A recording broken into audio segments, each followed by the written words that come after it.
Hi, Dennis Carlone, 9 Washington Avenue.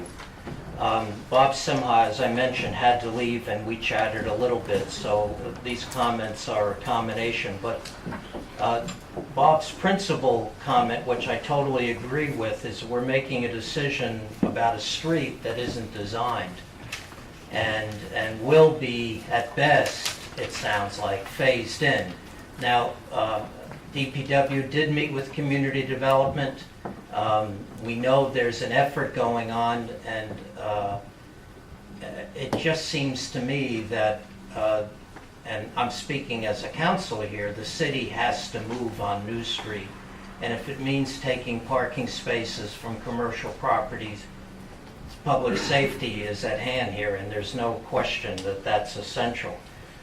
The other comment that I thought struck home, and then I'm going to talk about the subject focus of tonight, the building, is there's likely not to be parking on the street given the width and the goal of having safe bicycle access for kids going to the park. Is there sufficient visitor parking at the building? Can service be handled at the building?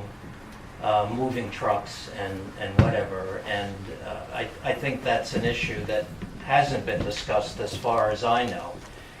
I'm a little depressed tonight because nobody's happy in this room, and the system of the ordinance versus bigger planning issues really are hitting each other strongly.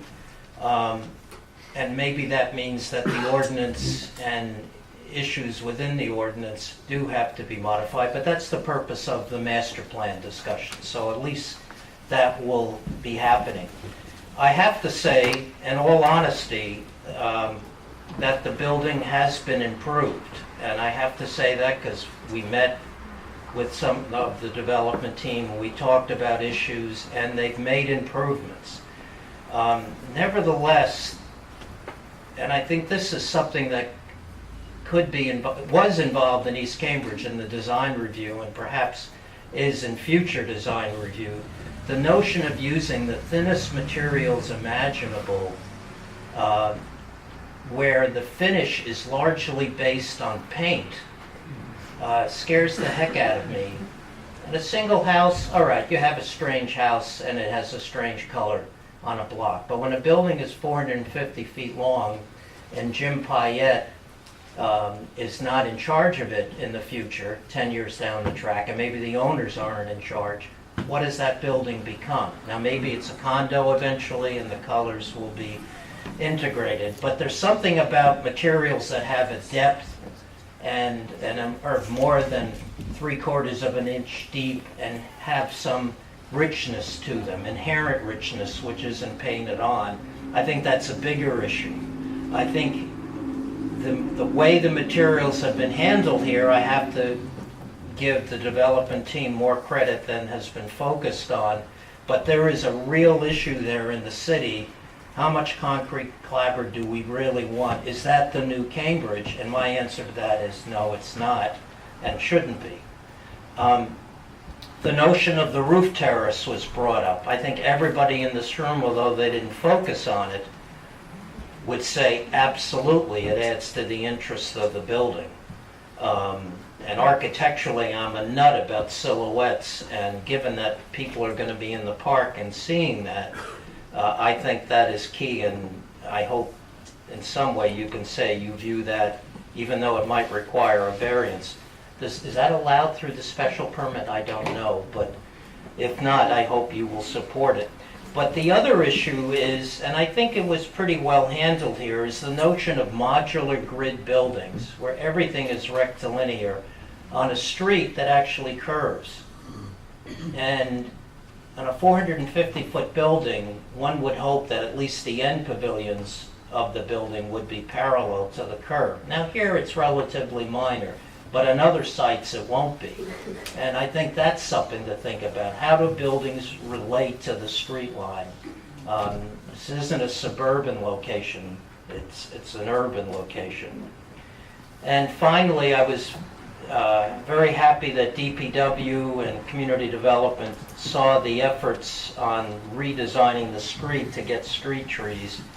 On Mass Avenue, we've worked with the city to change the the standards for planting and greatly increasing healthy soil, 6 times more than is normally done on new trees that will be going in. And to me, this street is absolutely critical, leading to a public way, a public park. And I hope those same standards, DPW knows them intimately, will be worked on. So in the end, as other people have said, the conflict is between big planning issues and this site, and to many people represents the big planning issues. On the other hand, the project has gone, and I hardly know the people here, but the project has improved quite a bit. And if only the first project had done that. Which, by the way, the first project had asphalt sidewalks, which I understand is illegal in the city, and somehow that stayed for however many years it's been. So we've all missed there. So I encourage the board to think beyond the building, at least in the sense of what we can learn from this, and apply it to future modified zoning that looks at materials that are more timeless and do not rely on a current paint job for a building that's as big as these are.